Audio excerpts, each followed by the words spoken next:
Welcome to Mrigashira, a podcast that communicates with communicators. This podcast is a tribute to our fantastic fellow professionals, colleagues and friends. I'm Atul Raja and this podcast is brought to you in association with Digitales. In today's times when data is flowing through our ears, we possibly cannot mine it on our own and artificial intelligence steps in. But that's not where it ends. Today, AI is changing our experiences and the bar gets raised higher and higher. In this episode of Mrigashira, we speak with Atul Raja, Executive Vice President, Global Marketing, Budgetary Foundation. Atul spearheads the marketing activities of the Budgetary Foundation globally and has been extensively awarded for marketing initiatives over the years. His career has been replete with launching and managing leading FMCG brands and organizations like Bharti Airtel, Tata Teleservices, Biocon, to name a few. Let's find out how AI is changing marketing and communications in today's episode of Mrigashira. Hi Atul, welcome to Mrigashira. Thank you, Charu. It's a pleasure. Finally, we get to talk. We've been trying to do this for such a long time. AI, artificial intelligence, murmurs around this started over a decade back. Swiftly turned to conversation starters, and be it the security industry to detect threats or the healthcare industry to analyze patient data or changing experiences with infusing AI technology in consumer durables today, AI seems to have no boundaries. So when it comes to marketers and communicators, how are they riding the wave? Yeah, Charu, that's a pretty interesting question. And as you have rightly said, AI is massively impacting numerous industries, whether it is self-driving cars or whether it's your home smart speaker. It's unlocking unprecedented capabilities, including capabilities for marketing. And the industry and business is fast realizing its immense potential. I just read a McKinsey study recently of marketing, about marketing AI's early adopters, and 69% say they have seen moderate to significant value as a direct result of its implementation. So that's coming from the horse's mouth, and that speaks a lot about the trend. Also, some of the early use cases for AI in marketing are showing positive results.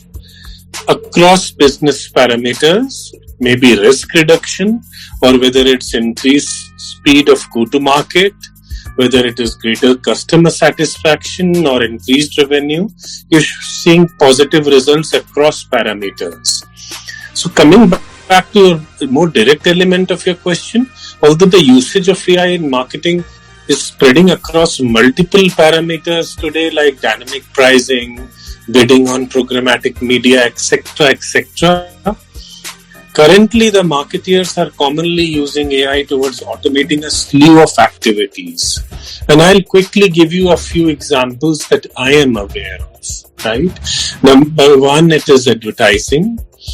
AI is being used heavily to manage ad campaigns, predict ad performance, allocate budgets. In essence, it's talking about increased campaign ROI, right, by extracting valuable insights from data sets that were not previously available. Also, AI can make very fast decisions on how best to allocate funds across media channels, or say analyze effective ad placement. So it spans across advertising. It's also playing a great role in analytics, where it predicts what actions to take next. If you want to take an example like an AI-enhanced PPC advertising, which can help advertisers test out more ad platforms and optimize your ad targeting in a much better way. When you come to market measurements, today you are seeing dashboards that leverage AI to allow for more comprehensive view. And this can be replicated across channels and the budgets allocated accordingly. If you look at communications and PR specifically, there are wonderful AI tools that can write and edit communications, and they can also do social listening. If you come to content marketing, AI is now generating content at scale, and this is not just restricted to marketing. If you see publications like the Washington Post or the New York Times, there is robotic writing happening right now, and people will not be even aware that this has not been written by a human being. Right? Another big thing that is happening is the proliferation of intelligent chatbots. This concept of providing 24/7 customer support, and especially looks much more credible because it is coming from platforms of corporates, in-house platforms. If you look at a customer journey or a customer service, it is improving customer interaction with brands. If you look at recommendation engines, basis purchase history, say on an Amazon, or basis of viewing history, say on a Netflix, it is giving very specific targeting and at the same time an amazing experience to the customer. It's even actually optimizing the send time for emails based on past reader or user behaviors. And there are much bigger things which have not proliferated as yet, but they will happen, like automated image recognition. Amazon, Facebook and Pinterest are already doing it, where they are using AI-powered image recognition to identify people and objects from images and videos.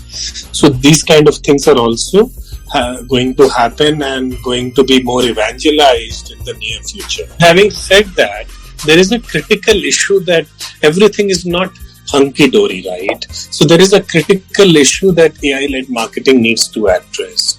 And that is what, as a marketer, I feel is very important, demonstrating the AI value on qualitative parameters. Right. Like if you really want to get into improved consumer experience, or if you really want to measure what is the enhancement of your brand equity or brand recall, these qualitative parameters, how AI is performing against them, just like the more obvious KPIs of ROI or efficiency, which are easily quantifiable. So clearly it's just not about automation. There's so much more. And you talk about face recognition. I think certain airports have even started dabbling with that and explored some pilots around it. And results are a very, very clear indicator of the fact that AI is set for progressing to the next level. And actually, when we talk about AI, it has the capacity to create richer, more personalized digital experiences for consumers, right? So two of your favorite examples of brands which have really walked the talk on making this real. Sure. Before I get into the examples, Charu, just to take off what you were saying about the face recognition, I forgot to mention my own iPhone, right? Without my face, it doesn't open up, right? So that's also a great form of AI. And, then the masks came in, and then I became a problem. Then there came an update where you can actually open your phone with the mask on. So coming back to your question about favorite examples, let me just first take the example of a homegrown brand, right? The Indian startup Lenskart that reimagined eyewear with the power of AI and actually rose to the top and became a unicorn. It gives AI, credit for its for its growth to the extent of 3x, right? So what did Lenskart do? It fostered a partnership with an AI company, an AI video analytics solution called Tango Eye, which calculates and analyzes customer footfall and physical scores with video data that is converted to information and provides insights to Lenskart in terms to improve their sales, their efficiencies and securities, right?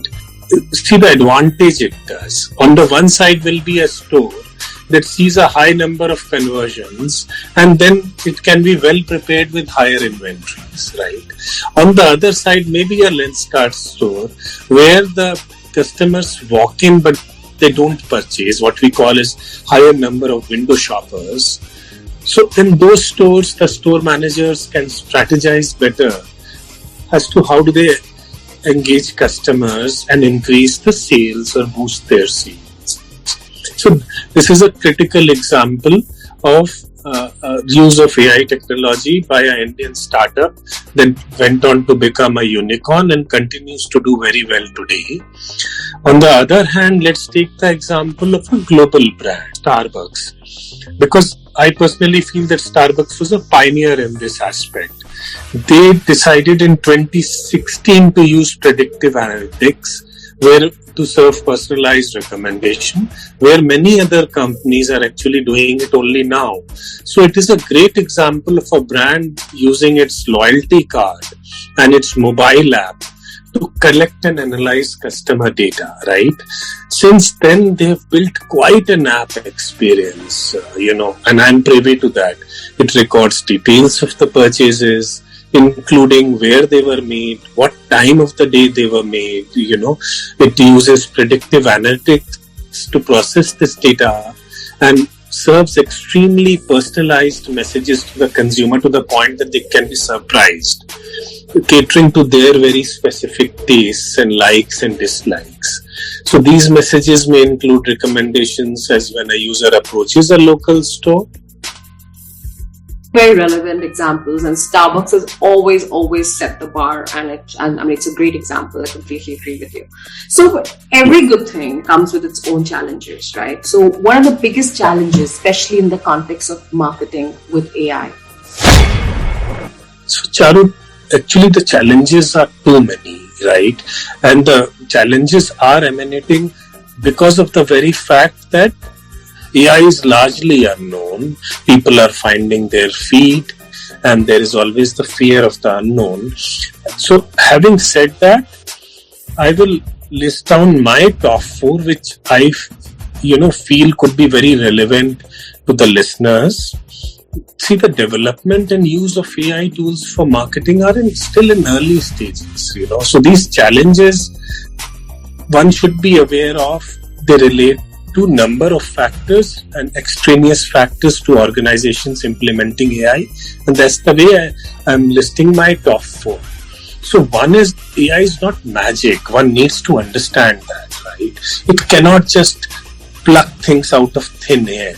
So it needs to be fed with a lot of inputs, and that requires time and training to learn about crucial parameters like what are the organizational objectives, what are the consumer preferences, what are the historical trends, what is the context from that particular organization's point of view before any AI tool can establish process and then establish expertise, So this is not just time consuming, but it is also hugely dependent on the quality of the data, which needs to be accurate, timely, and it needs to be relevant and representative to the purpose.